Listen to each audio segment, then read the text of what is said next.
We're starting early because we need all the time. So, welcome to Kojo's Corner at the intersection of people, participation, power, and politics. Today we have the People's MPP, Member of Provincial Parliament, Hamilton Centre, Sarah Jama, joining us to talk about her strategic plan for Hamilton Center. And again, some of the things you'll be talking about not only is focused on Hamilton, but also provincially. So, MPP Jama, thank you very much for joining us on Kojo's Corner. So, before we start, a lot has happened. And so can you give us an update, because I think right now you are an independent MPP representing Hamilton Center. So can you talk to us about what that means for all the Hamilton Center residents and folks that are concerned and are interested in supporting you and carrying forward some of the values that you presented before you became MPP? For sure. Thank you for having me on here, Kojo. It's funny, we've done so many events together, but I've never been on like a podcast with you, hosted by you. That's pretty dope. First time for everything. Also, this is a rare occurrence. I never do live things because I'm afraid sometimes of what I'll say by accident with my friends. So you're welcome for that. My name is Sarah Jama. I am the Independent MPP representing Hamilton Center, which is for those who are local but don't exactly know where. That's wards one to a part of four, like a little sliver of four. We This is the poorest riding in all of Ontario. It's a working class city. Very, very proud to be the representative here. I was elected almost a year ago now. Can you believe it? March 17th of 2023, I was elected to represent this riding. And I now sit as an independent member, partially because of the call that I put out for a ceasefire at a time when nobody thought it was a cool thing to call for in October. So I'm here now. I'm an independent. I'm really excited to still be representing the riding. Kojo, a lot of the questions I get about what it means to be an independent, who's also censured by the Ford government at this time, is what does that mean and how can you continue to do your role? So I was hoping I can answer those questions from the jump. Basically, I can still vote for things that are beneficial to the riding. So I plan to be present and vote. I've already been back at Queen's Park, happily representing the riding. I can't debate, but I can speak at committee and debate in committee and participate in committee that way. And I can vote on issues that come before the House at any time. Um, it basically just means I can't debate or move a motion, but I can still table and write motions and have them on the order paper. So how I've been approaching this role, because I'm not going to apologize for calling for a ceasefire, is I'm fighting in the courts to get the censure lifted through judicial review. So that's before the courts. And in the meantime, I'm working with different organizations to craft and table motions that are important to them, that represent the riding. I'll still vote on key issues that come up, and I'll still be very present in committee, because committee is where the bulk of legislative work actually occurs. That's where we go through a bill line by line and decide what should go in it. Debates tend to be more theater, and we often tend to be debating empty chairs. So I'm still doing most of the role, if not pretty much all of it. And we also have a new independent riding association that has formed, called the Hamilton Center Independent Constituency Association, that's going out with me to knock doors and talk to folks in the riding about key issues. We're going out again next Wednesday at 6 p.m. So if you're interested in that kind of stuff, shoot me a DM after this podcast and I'll definitely follow up. But that's kind of the scope of my role and what's been going on since I got elected. Can let's drill down on a couple of things that you said, because I think one of the things that, or one of the misconceptions, is that you are not representing all your constituents, and you mentioned something that most people might not know, and it is a thing, the committee work. So anytime there's a bill that the government puts forward, it has to go through readings. I believe Mhm. it's three readings. Am I right? Yes. So those three readings, that means that all MPPs from all the different parties and independent MPPs can sit on those committees to comb through what is in the bill, to add to the bill, to ask the government questions. So can you give us an example, because I think that's the hardcore work that MPPs do that usually are not in the limelight. So can you walk us through an example of that? Yeah, so there are multiple standing committees, and so for I'm trying to think of an example.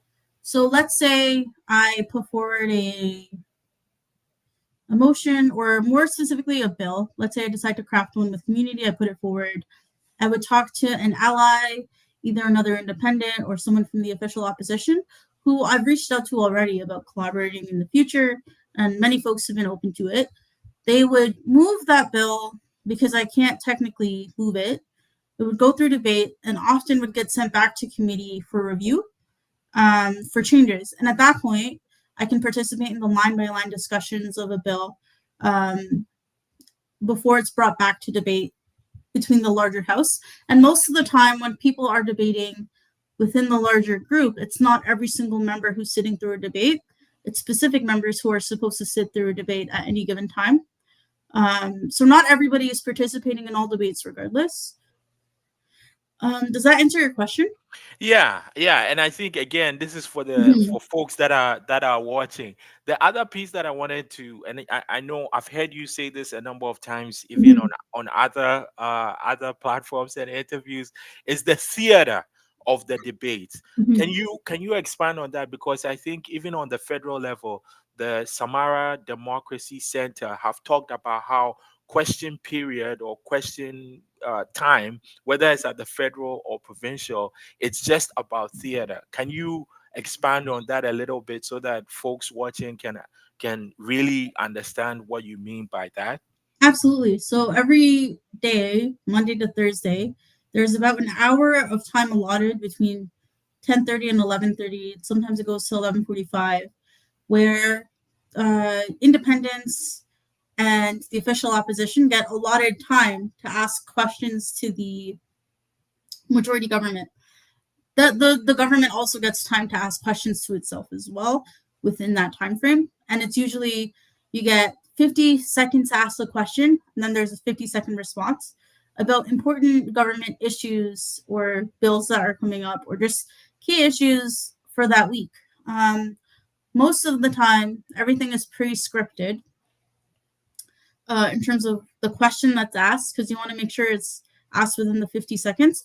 And when I say theater, I just mean that most of the time the response you get is also quite scripted and never an answer to the question that you're asking. And it's similar in debates too, where you have, let's say you're put up for an hour of debate, you have an hour to fill. If you look at the actual Hansard, the document of what's discussed in the debates, most people struggle to fill an hour with meaningful content. So you have people going off script to just tell stories about their writing.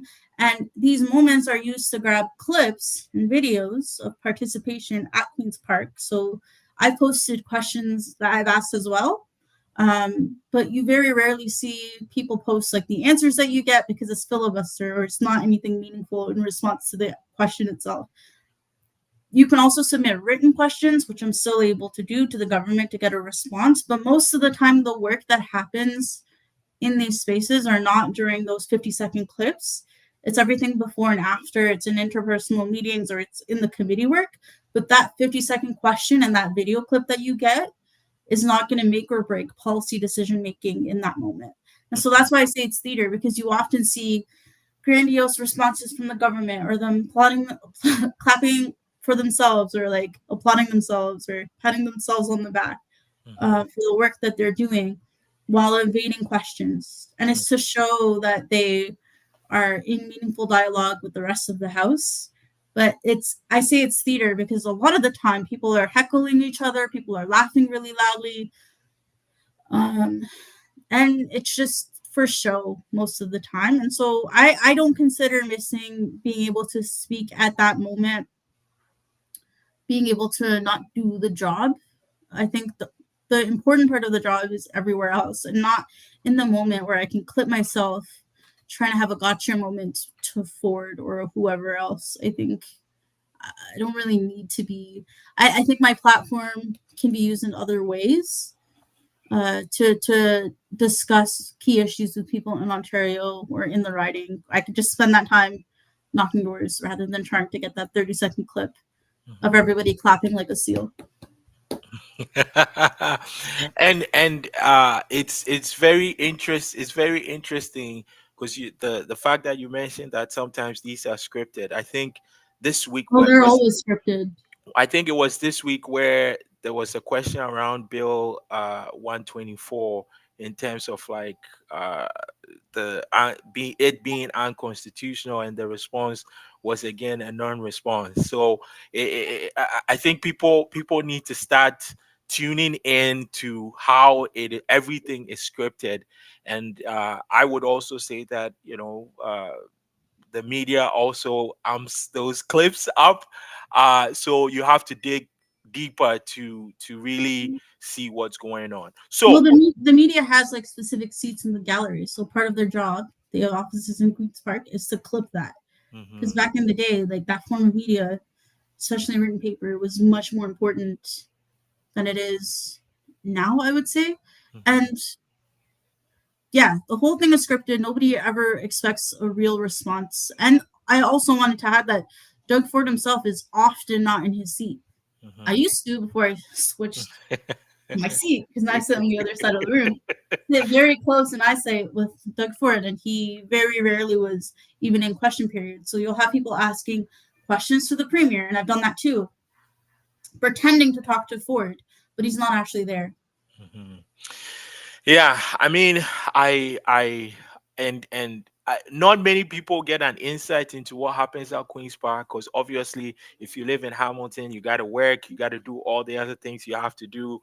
Nobody's paying 24-hour attention to what happens in the legislature. So, thank you for at least giving us that insight to what happens in the legislature. And I'm hoping that people that are watching this to also start participating, because what we've seen is that the lack of participation is what ends up uh, um, harming all of us. I think the last provincial election, what, 30% or something voted, right? And then now we have a majority government that is able to do all the things that we are seeing. So, anyways, let's transition now to the things that you are prioritizing for Hamilton Center. And I would also add, and if I'm wrong, please clarify that this is also things that will benefit Ontario residents. So Mhm. I think you released a strategic plan. You talked about housing, healthcare, social assistance, and the environment. So can you flesh more of that out so that people know what you mean by these are the priorities for you? Absolutely. I think when I got elected, it was with the understanding that I really wanted to be someone who was genuinely representing the riding. My predecessor being leader of the NDP at that time, because she was leader of the NDP, I think it was a lot harder to be super hyper local, because she had to be across the province. And so I really wanted to be someone that people felt was representing them and accessible. So, firstly, I want to say that my office, since I opened a year ago, has heavily prioritized casework over the rest of like the camera stuff and the retail politician stuff. Casework is where most of my staff is allocated. I have one executive assistant that helps me with the other stuff. The rest of my three staff are committed to casework. I'm operating this way because Hamilton Centre is the poorest riding in all of Ontario. I had that confirmed by the legislative researchers not too long ago. So since we opened March 7th, we opened a couple months after Election Day. So in the summer, we've helped about over 4,000 people with their basic concerns, whether it's navigating casework, navigating. Access to IDs has been a huge ask for support from our office. We take walk-ins, we're dealing with phone calls. Oftentimes our office is the last place people can think to go um, for any sort of system navigation issue if they're having trouble or falling through the cracks, because they're like, my government official will be able to help. And so it's kind of like we're ad hoc social workers trying to build and maintain relationships with different agencies and people in the community to support. We get a lot of calls from folks who are about to be evicted, issues like that too. So my office has predominantly been prioritizing casework. Outside of that, we spent the last 3 months talking to residents and really trying to get a feel for what the priorities should be of an independent office that's now, not tied to a party with a platform. And so I wanted to just turn that back around and be very local. So we've been knocking doors to ask that question. What do you think the priorities should be? But we also took an assessment of like conversations we've had or the kinds of casework we're getting. And we landed on key issues around social assistance reform, healthcare, housing, and environmental issues. Hamilton Center has some of the worst air quality issues, for example. So I'm going to be working with counselors Alex Wilson, who has a track record of being very great on environmental issues, Counselor Cameron Croach, who's in my ward, and also Tammy Wang, to really take on air quality issues in this riding and draft a motion to tackle air quality issues in our community. I'll also be working with Hamilton 350 and Environment Hamilton, two very active local environmental groups that have already agreed to collaborate. And so I see my office, using that example, being a facilitator between, the riding, key players, and also key community groups and individuals in the riding who have a key issue they want to take forward, and facilitating that being written and drafted into law to the best of my ability, rather than doing what we mostly see from electeds, which is like, I have this great idea and therefore I am putting it forward and therefore I am doing a press conference. Like, how do we actually platform and give voice to everyday people, everyday groups who've been doing this work for ages to put their ideas forward? And I think that's kind of how I drafted my strategic priorities outside of a platform that's like partisan. It's not to say that there won't be key issues that will come up outside of the strategic plan. I just wanted to give the riding a chance to understand the direction that our office is heading. So the strategic plan you're talking about is available at my website, www.sarahjama.ca, but we're also mailing it out to every single door in the riding. You should be getting that in a couple weeks if you live in Hamilton Center. Other key issues that we're taking on, like I said, are social assistance reform, housing, and healthcare. On social assistance, for example, I worked with, before being censured, I already tabled a motion to double ODSP, but I reached back out to the ODSP Action Coalition to also figure out drafting motions together to better ODSP. They had a really good pre-budget delegation submission brief that they used to then write a motion to change social assistance in two ways.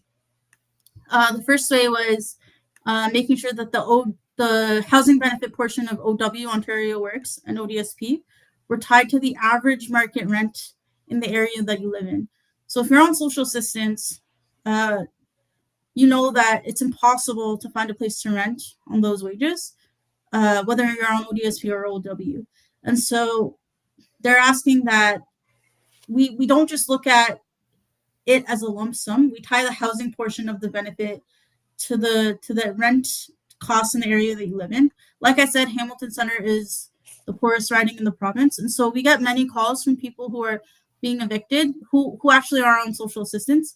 A good majority of people who are on OW are also waiting to get on ODSP. So they're people with disabilities who can't work at all. And I think everybody has value, whether or not you're able to fit this country's standard of being productive and what that means under a capitalistic framework. And so, people need to be able to afford somewhere to live. Housing shouldn't even be commodified in the first place. And that's sort of a stopgap measure that was drafted by ODSP Action Coalition.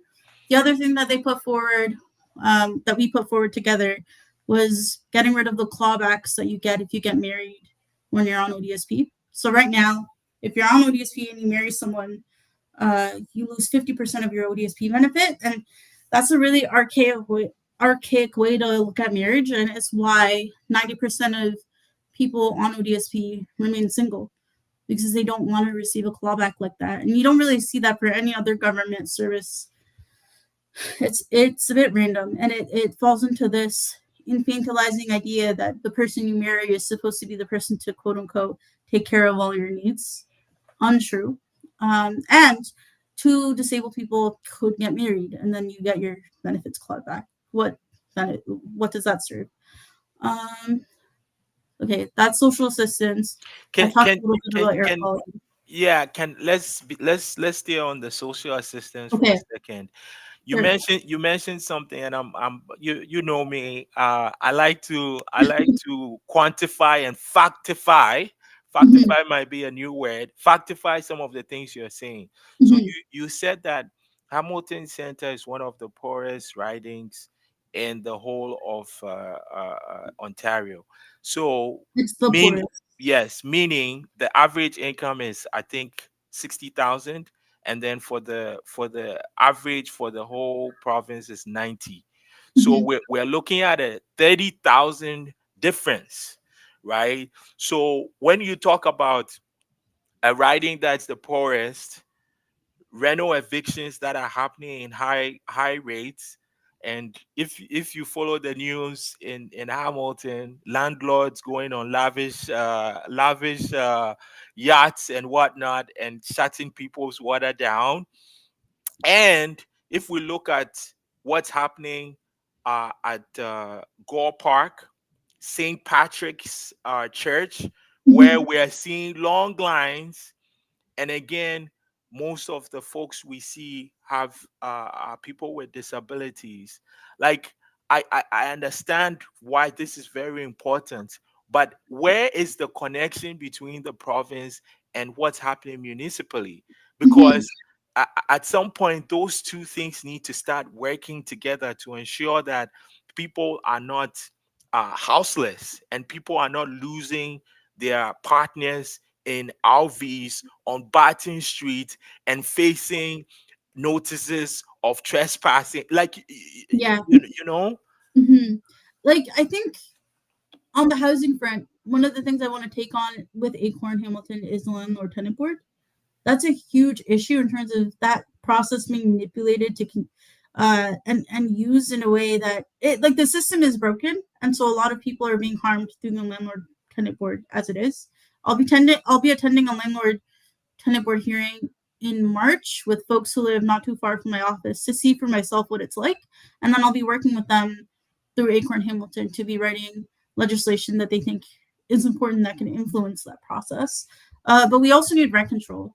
uh, I think when you talk about where is the government in this crisis, they clearly continue to prioritize everything except for the cost of living crisis, uh, and things that are important, whether it's like deals with staples or taking over the green belt. They seem to be really focused on deals that impact their friends and developers and people that they know, but they don't really seem to be able to empathize with some of the hardest working people in this province who tend to be let down over and over again. So many people have two or three jobs, can't afford groceries, can't afford their rent. It's not just like, yeah, people are being evicted, but I also want to be very clear that it's everyday people being evicted. I think there's a story that gets told in terms of who fits the plot in terms of who is harmed, right? Who is struggling with the cost of living. It's it is the most vulnerable in our community, and it's also everybody. Nobody can get by right now, and it's partly because the government is unable to empathize with everyday people in this province. They, I don't know how else to say other than, yeah, they just seem to lack empathy. I've been at Queen's Park so many times where people are telling heartbreaking stories. I've heard like the official opposition get up, the Liberals get up, the Green Party get up, tell heartbreaking stories from constituents in their riding, struggling to get by, and it's met with laughter, and it's met with issues that the government has with the so-called carbon tax. Like, it's not real, genuine conversation about people's hardship. And we get so many calls now from people who are like, I'm on the wait list for medical assistance and dying, not because I'm terminally ill, but because I just can't afford to live. I have Mhm. nowhere to go. I have no other options left. Like, we've literally had to go and deliver food packages before, which I don't even know if I'm really allowed to do that. But like, we've had to, like, people will call in crisis and we're like, okay, we'll drop what we're doing and try to solve it in the moment. And it's just like, we don't have a government right now that seems to care about everyday people. They're so much in their own bubble, surrounded by people with their own lived experiences, that they can't imagine or don't care to imagine what it's like for everyone else in this province. Mhm. We need a moratorium on evictions, full stop. We need real rent control. Um, I'll give you an example. I am a renter. I'm probably one of a handful of renters that's elected, and my rent right now costs half my income, and I'm elected. I don't know how anyone is getting by, um, who's not part of like the political class. That's a ridiculous. That's a ridiculous amount of money to even just pay for rent. So yeah, I hear you in the question of like who is responsible. We need a government that stops offloading responsibilities onto municipalities while also not matching that offloading of Mhm. responsibilities with money. Mhm. Mhm. Uh, I think cities are doing what they can. They could be doing more, but partially the barrier is just not enough investment from our province. Um, yeah. Yeah, I want to read something to you because I saw this and I was shocked. So and this is from it says Premier Doug Ford is asked by John Oakley on AM 640 to define attainable housing, and the response is it's basically quotes it's basically you are going to be able to own a home that's going to be more attainable. Ford says it's attainable. It's going to be a lower cost than regular priced homes. What? Yeah, this man is lost in the sauce. No, like, that's what I mean, though. They can't. He could afford it. It's affordable to him and all of his friends, but the rest of us know.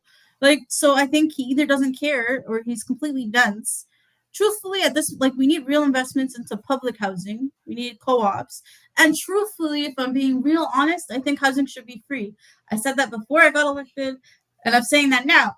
Like, I don't think the things that we need to live, like housing, food, uh, yeah, things that we water. I don't think these things should be commodified. And people say that in a very theoretical sense, but we're seeing the failures of a capitalist system that continues to take advantage of people's real need for places to live. So until such a time that we can fix that problem, at this point, like, I think housing should be free. I do, but in terms of like real legitimate things that I can do about it, rent control seems to make the most sense for right now, and real investments into public housing.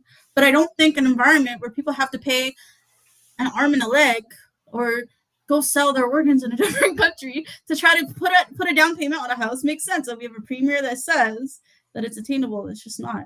So my response to Doug Ford is actually maybe let's consider how just housing people. There are so many empty buildings that are being unused and places that people could go to level it out. I think, yeah, I honestly think housing should be free.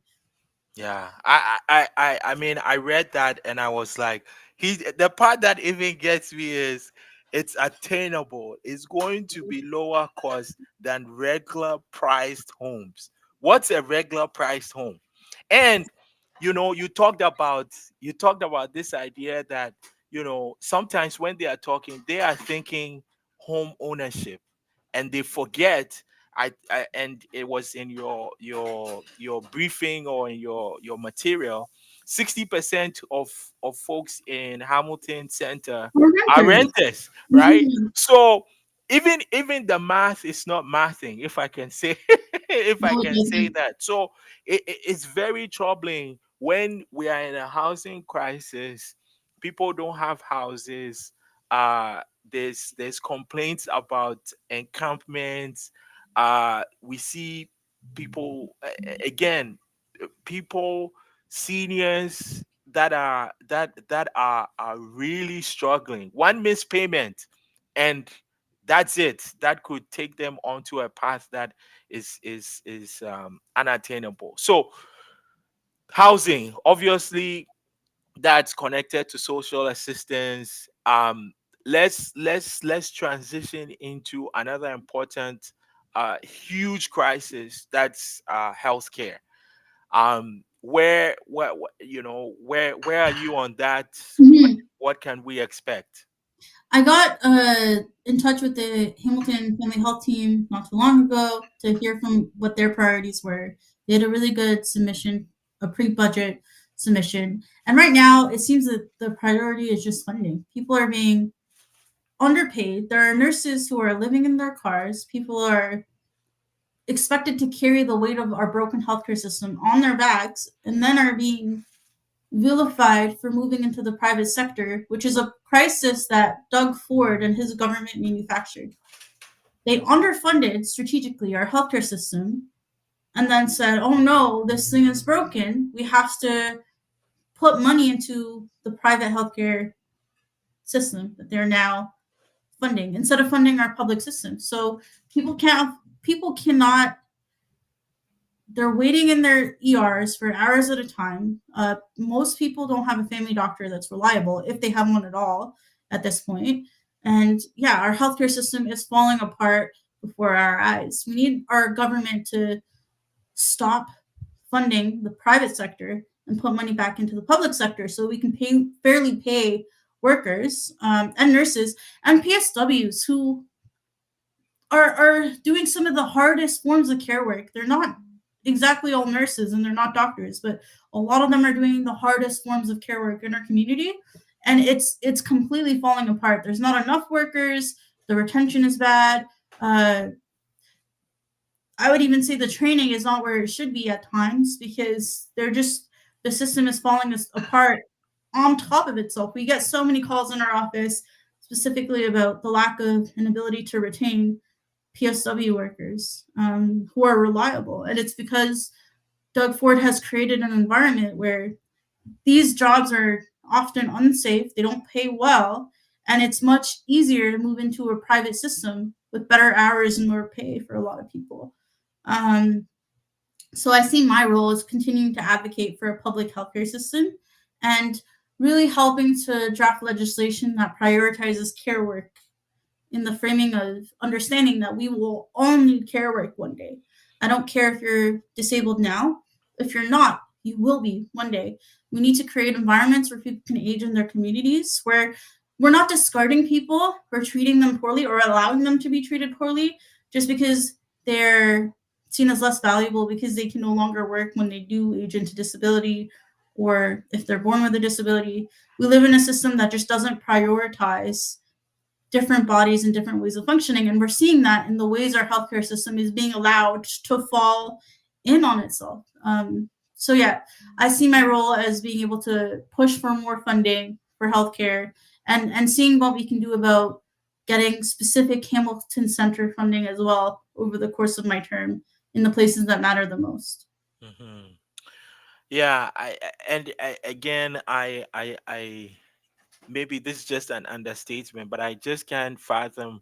We just went through probably and still are going through a pandemic, and it really unearthed all the things that we weren't doing properly. And I would argue that it said we need to start prioritizing healthcare and public health. But we it looks like we didn't even learn from that. You would think that we would enhance our public our healthcare system, support nurses, support doctors, support all the other care workers, right? We said nurses were the heroes, they were the ones working, and now there isn't support. I would also even argue, even with public health. I think here in Hamilton, we saw that a number of programs were cut. Uh, Sexual health programs cut. other health, public health programs that are important to residents that live in the lowest riding, and that's also adding to the pressures that we are seeing in the healthcare system. Let's move to environment because Mhm. uh, healthcare, public health, social determinants of health, all connected to environment. So, what are some of the specific things that you are looking to? I know you mentioned working with Environment Hamilton, Hamilton 350. Counselor Alex Wilson from Dandas, and Councillor Tammy Wang from Ward 4. What are some of the specific things that you're looking to accomplish? I'm gonna really focus, I think, this term on air quality in Hamilton Center. Uh, Hamilton Center has some of the worst air quality issues in the whole city. And more recently, I've been talking about noise control with Tammy Wang as well. We have a lot of industry in Hamilton Center, which is great, but also it brings with it the issue of air quality and people's ability to breathe. As we know from the Code Red reports, both versions, people's health are directly impacted. You can see the correlation between air quality and life expectancy, right? There are parts of our city, parts of which are in Hamilton Center, where your life expectancy is much lower than other parts of Hamilton. And so I think for this term, I'm going to be focused quite heavily on trying to address air quality in the ways that I can by working with Hamilton 315, Environment Hamilton, and some of the councillors that I mentioned to draft legislation on these issues as it pertains to this riding. Obviously, there are other issues too. I'll be putting out a statement on the Enbridge fiasco very soon, probably next week.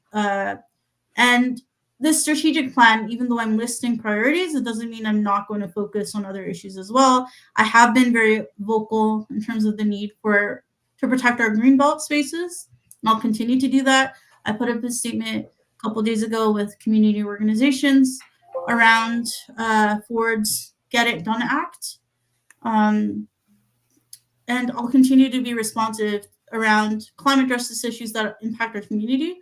But I think my priority, based on what I've talked about in our writing for the next bit, will be air quality. Okay. Yeah, and you talked about code red.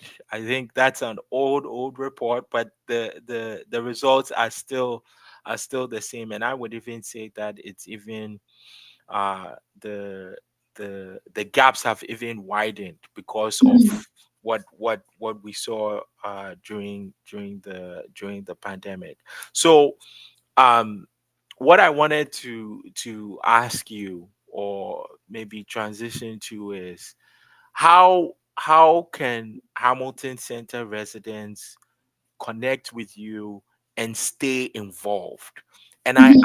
I ask that question because as I used to work with you, no longer work with you, but uh, we've always seen that if people are not involved, there's a high probability that they won't be able to know what their government is doing Mhm. provincially, municipally, federally.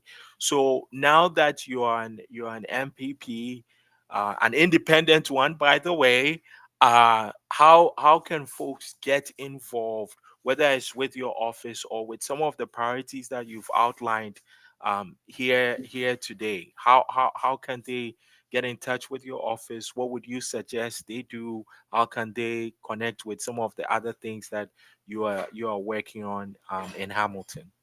I think the best way to get your hands dirty on political issues that impact that are provincial in nature would be to get involved in the newly formed Hamilton Center Independent Constituency Office. So there's a difference, right, between the MPP office, which I have to take everyone's issues in and do casework, and we have to support everyone because it's a public office, and the political branch of the Hamilton Center Riding Association, which can literally, which is going out on doors, talking to everyday constituents, uh, and getting politically active in that nature. outside of the theater Queen's Park. So we'll be going out and doing events on key issues in the riding through the Riding Association.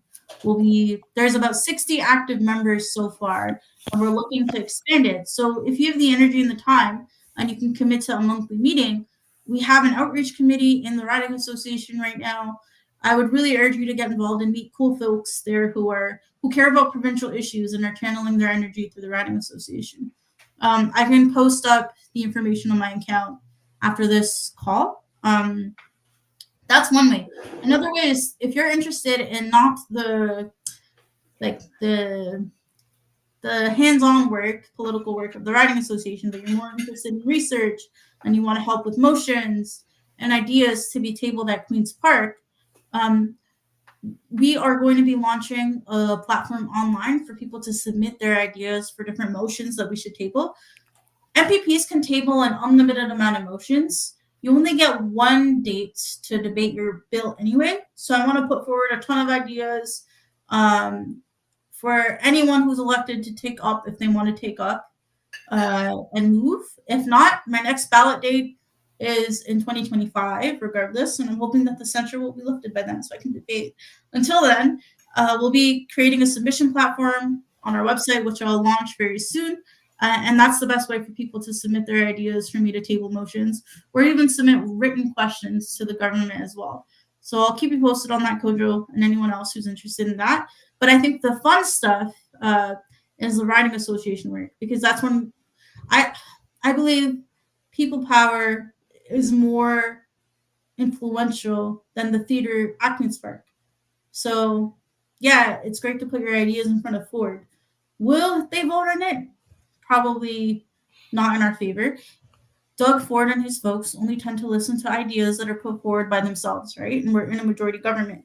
The real work is making sure that good people are elected in 2026 and getting that voter turnout up so that we're not stuck with a Ford government for another 4 years. And that's kind of the work that the Riding Association will be doing and meeting with everyday folks and knocking doors to get people politically engaged and ready for 2026. I think that's where the real fight is. The other stuff, drafting motions and putting it in front of Ford so he can say no, it's all right, but it's not. I don't think it's the bulk of where the work should happen. But those are the two avenues for folks to participate at this time through my office. Mm-hmm. Yeah.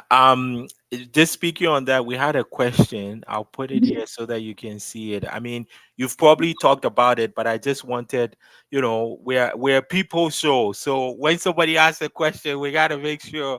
So the question is, how can the public meaningfully engage with activities in the legislative assembly? That is, public access seats. Is it useful to fill them?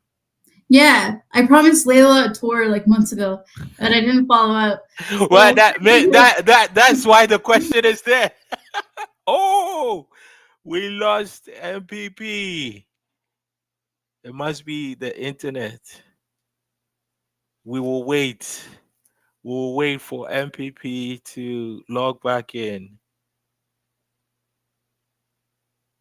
Well, uh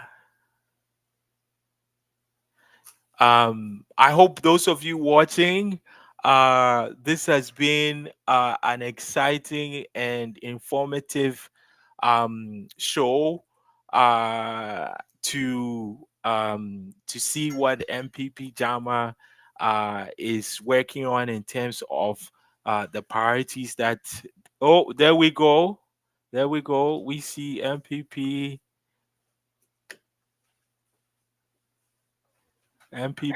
Jama. Are you there? yeah, sorry.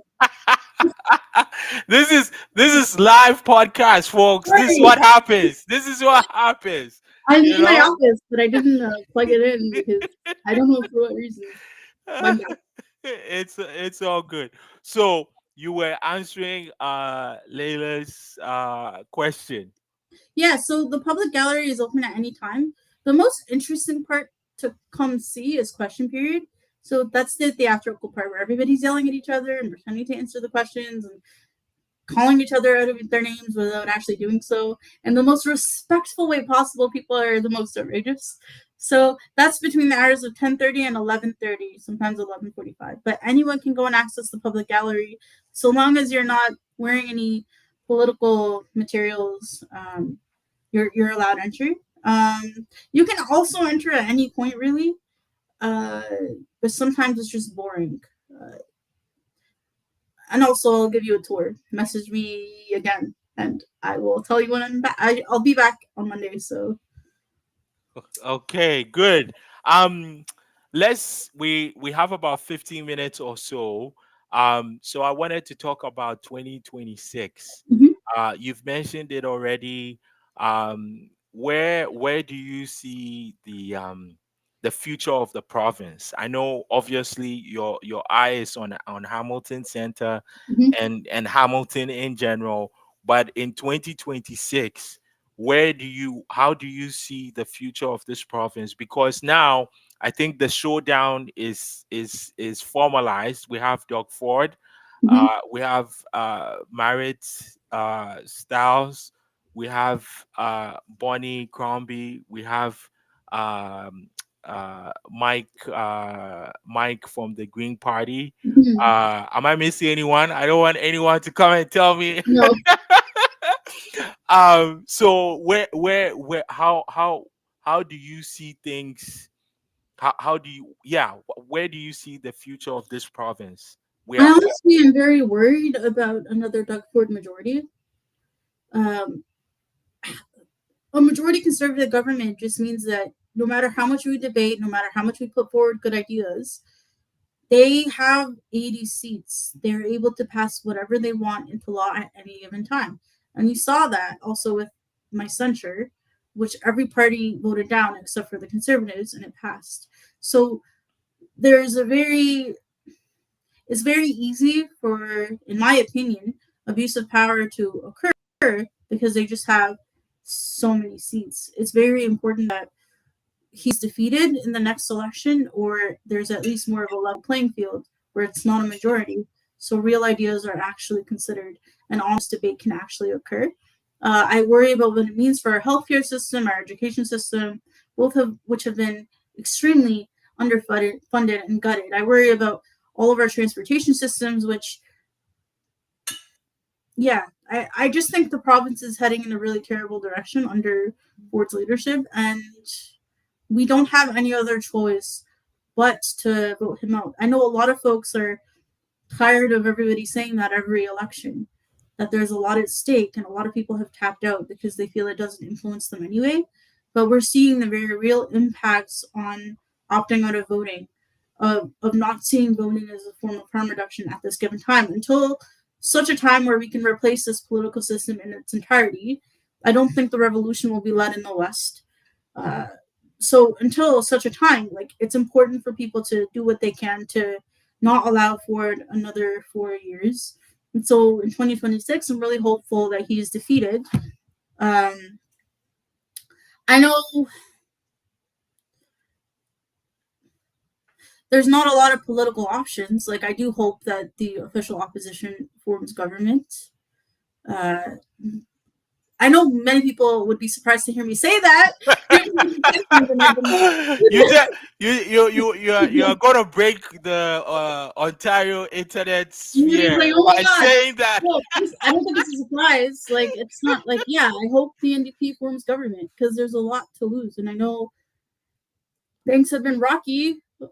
With, it sounds like I sound like I just got over a bad breakup.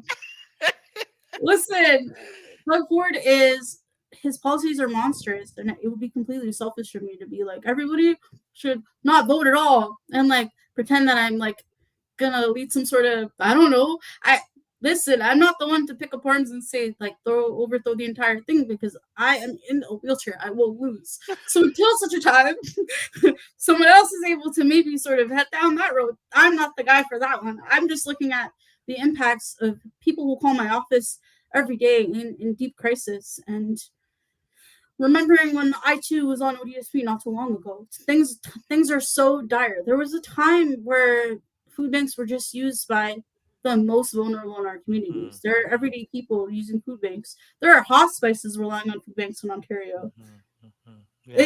It's a bleak time, and so it would be selfish of me to not say that I hope there's a change in the next election. I hope the NDP wins and everybody, like, I'm probably gonna get so many angry tweets, but listen, guys, you're being selfish. You could be mad. I also believe in a free Palestine, but also I don't want more people to die.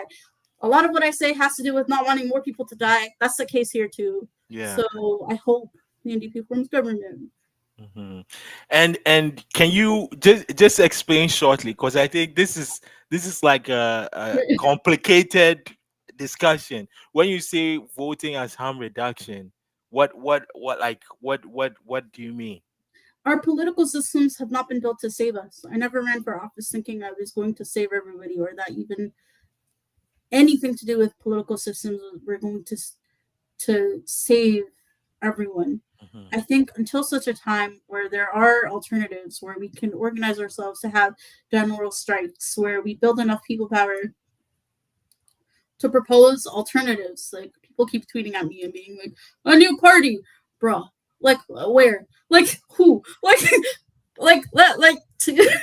like, you want to do it, like, talk about it in a serious way, but until such time I do see, like, voting as, like, harm reduction and participation as harm reduction. Hmm. And it's some of the most privileged folks at times who are like, I'm never gonna vote.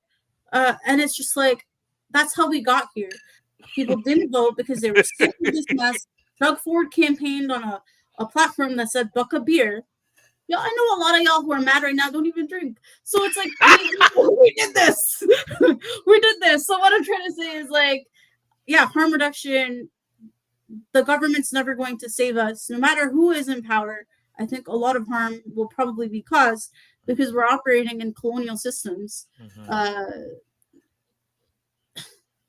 that often prioritize the political class regardless, right? I know that. We know that. I'm just trying to say, can we not elect the guy who campaigned on the buck of beer thing? Hmm. SubhanAllah, like, we need something else. So, and that's what I mean by harm reduction. Do Yeah. that, but also, like, still organize your workplaces. Also, Yeah. still join your union. Also, Hmm. still participate in mutual aid. Do what you can from the places that you are in to mobilize people for alternatives. But Yeah. I don't think the revolution will be led here in the West. Hmm.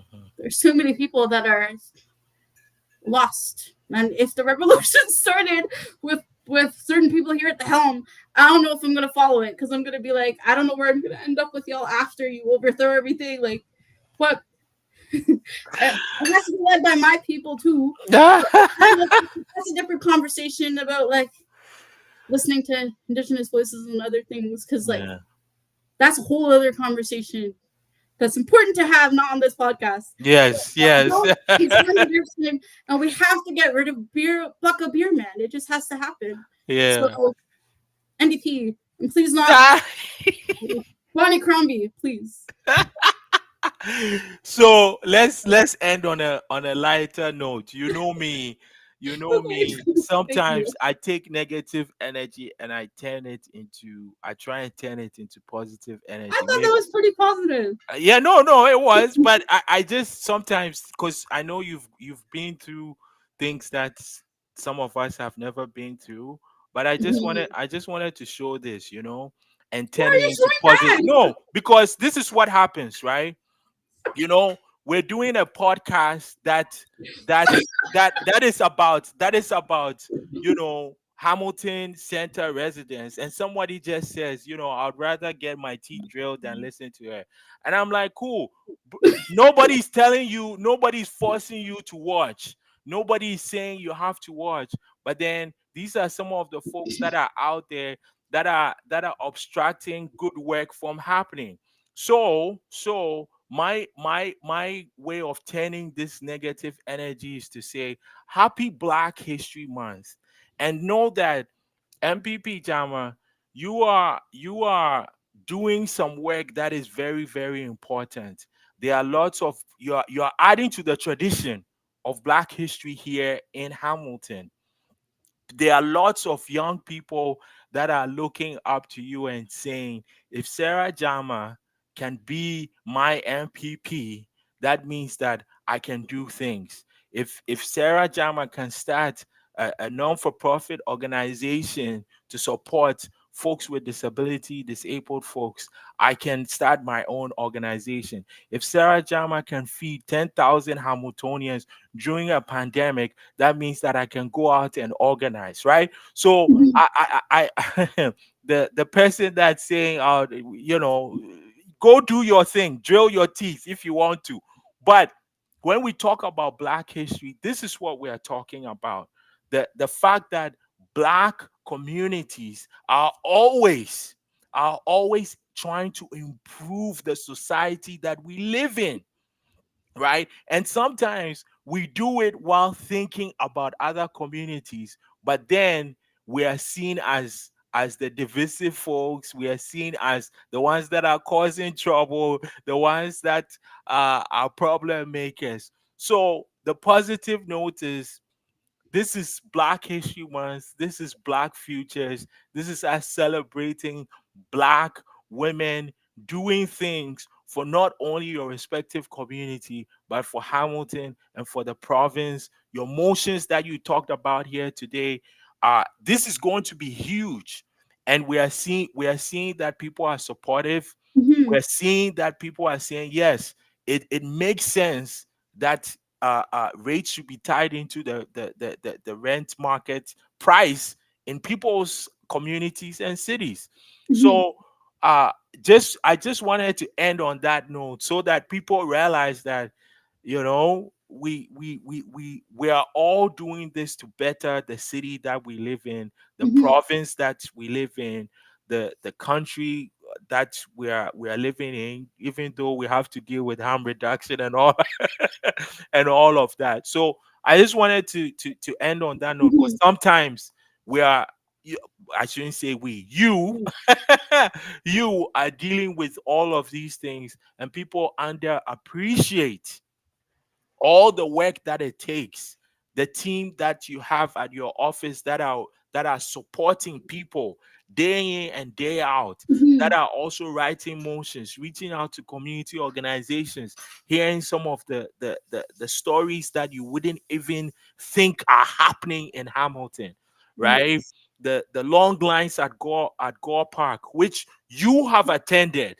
You have been serving food, you have been talking to people. So just wanted to mention that and say happy Black History Month, happy Black Heritage Month, happy Black Futures for you.